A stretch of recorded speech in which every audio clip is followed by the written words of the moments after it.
Hello dear students, welcome back to Science Wise once again.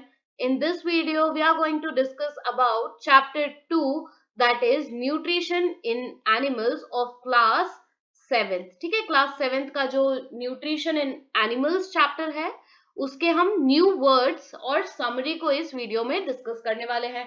तो आपका first new word हो गया बेटा डाइजेस्टिव सिस्टम. डाइजेस्टिव सिस्टम क्या होता है? A well developed system of organs and glands for digestion of food. Food के digestion के लिए एक वेल डेवलप्ड सिस्टम होता है जिसमें क्या होते हैं? ऑर्गन्स और ग्लैंड्स होते हैं. उसको हम क्या बोलते हैं? Digestive system. अब milk teeth, next word is milk teeth.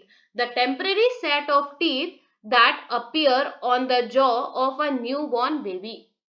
एक टेम्पररी सेट ऑफ टीथ्स होते हैं जो न्यू बॉर्न बेबी के अपीयर होते हैं जॉ में, है ना, और वो 7 साल की एज में ना टूट भी जाते हैं. उनको हम क्या बोलते हैं? Milk teeth. Permanent teeth, next is permanent teeth. Permanent teeth क्या होते हैं? ये सेट होता है 32 टीथ का ह्यूमन बींग्स में, including 4 wisdom teeth. 4 wisdom teeth जिसको हम अकल दाढ़ भी बोलते हैं ना, और 32 जो टीथ होते हैं वो ह्यूमन बींग्स में प्रेजेंट होते हैं. और ये टीथ कैसे होते हैं? परमानेंट टीथ होते हैं. फिर आपका जो नेक्स्ट वर्ड है वो मुझे दिख नहीं रहा है अच्छे से, थोड़ा सा इसका एक minute.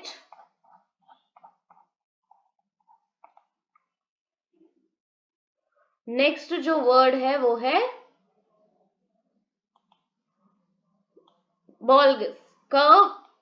chewed food mixed with saliva in mouth turn into a soft mass. जब फूड को हम च्यू करते हैं और वो सलाइवा के साथ मिक्स हो जाता है और एक सॉफ्ट मास क्रिएट करता है, उसको हम क्या बोलते हैं? बॉलिस. Then epiglottis. एपीग्लॉटिस क्या होता है? A flap that prevent food in the mouth from entering the wind pipe. आपके गले में एक छोटा सा, आप अगर मुंह खोलेंगे आईने के सामने तो एक छोटा सा फ्लैप जैसा दिखेगा जो कि आपके फूड को क्या करता है? प्रिवेंट करता है कि वो विंड पाइप में नहीं चला जाए. ठीक है. Peristalsis, the wave like motion of muscle in esophagus that help to push the food down into the stomach.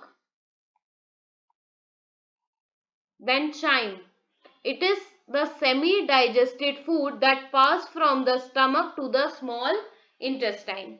बहुत ही इंटरेस्टिंग वर्ड्स हैं, है ना. नेक्स्ट है आपका गॉल ब्लैडर.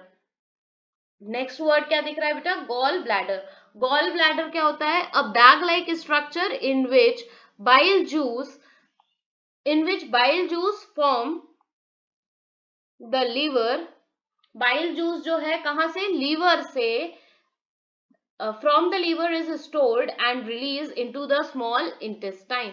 गॉल ब्लैडर एक ऐसी जगह है जहां पे बाइल जूस को स्टोर किया जाता है, जो कि फॉर्म कहाँ होता है? बाइल जूस कहाँ फॉर्म होता है? लीवर में होता है ना. और इसको रिलीज कहाँ किया जाता है? इसको रिलीज करते हैं हम स्मॉल इंटेस्टाइन में. जो गॉल ब्लैडर है ये बाइल जूस को कहाँ रिलीज कर देता है? स्मॉल इंटेस्टाइन में. विली.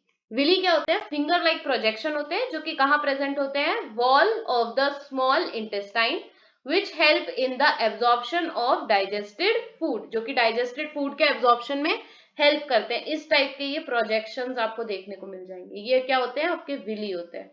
ठीक है. ruminants, जो प्लांट ईटिंग एनिमल्स होते हैं ना बेटा, वहां पे एक, अच्छा मैं आपको पढ़ के ही बताती हूँ कि रूमिनेंट्स क्या होते हैं. जो प्लांट ईटिंग एनिमल्स होते हैं वो क्या कर सकते हैं? उनके पास एक पावर होती है जो अपने फूड को वापस वो मुंह में लाके फिर से उसको चबा के फिर डाइजेस्ट करवा सकते हैं. ठीक है. So plant eating animals that bring back food swallowed into their mouth for chewing again. तो ये पावर किस में होती है? काऊ में होती है, बफेलो में होती है. ठीक है. और उसको क्या बोलते हैं? Ruminants. Curd, it is the partially digested food which is brought back to the mouth for chewing by the ruminants. और इसको हम कर्डिंग भी बोलते हैं. इस प्रोसेस को हम क्या बोलते हैं? कर्डिंग. ठीक है. अब हम आ जाते हैं समरी पे. ठीक है. समरी. समरी एक शॉर्ट फॉर्म में ये चैप्टर को एक्सप्लेन कर दिया गया है. Steps of nutrition in human beings. कौन कौन सी स्टेप्स होती हैं ह्यूमन बीइंग्स में न्यूट्रिशन की। तो यहाँ पे 5 स्टेप्स बताई गई हैं: ingestion, digestion, absorption, assimilation, egestion. Ingestion में क्या होता है? इंजेशन में कुछ नहीं होता है, हम फूड को क्या करते हैं, माउथ के थ्रू इनटेक करते हैं ना। It takes place through the mouth. Ingestion की प्रोसेस कहां से स्टार्ट होती है? माउथ से स्टार्ट होती है, ठीक है। Digestion, it takes place in the mouth, the stomach and the small intestine. Digestion की प्रोसेस क्या होती है? डाइजेशन की प्रोसेस स्टार्ट हो जाती है माउथ से। माउथ में आपका सलाइवा होता है, सलाइवा भी जो फूड जो आपका स्टार्च है उसको डाइजेस्ट करना चालू कर देता है। फिर स्टमक में डाइजेशन होता है, फिर स्मॉल इंटेस्टाइन में कुछ न्यूट्रिएंट्स का डाइजेशन होता है। तो ये डाइजेशन की प्रोसेस हो गई। एब्जॉर्प्शन, एब्जॉर्प्शन क्या होता है? It takes place in small intestine. Absorption की जो प्रोसेस है वो स्मॉल इंटेस्टाइन में प्लेस होती है, मतलब एक स्मॉल इंटेस्टाइन एब्जॉर्प्शन के लिए एक फिक्स्ड प्लेस है कि एब्जॉर्प्शन वहीं पे होगा। Excess of water is absorbed in large intestine. और जो एक्सेस ऑफ वाटर है वो कहाँ एब्जॉर्ब होता है? लार्ज इंटेस्टाइन में। और स्मॉल इंटेस्टाइन में क्या होता है? स्मॉल इंटेस्टाइन में बहुत सारे आपके न्यूट्रिएंट्स होते हैं, वो एब्जॉर्ब हो जाते हैं, ठीक है, क्योंकि स्मॉल इंटेस्टाइन में माइक्रोविलीज प्रेजेंट होती हैं इसलिए। Then assimilation, assimilation, it takes place at the cellular level in the part of the body. assimilation एक प्रोसेस है जो कि सेलुलर लेवल पे बॉडी में टेक प्लेस करती है, ठीक है।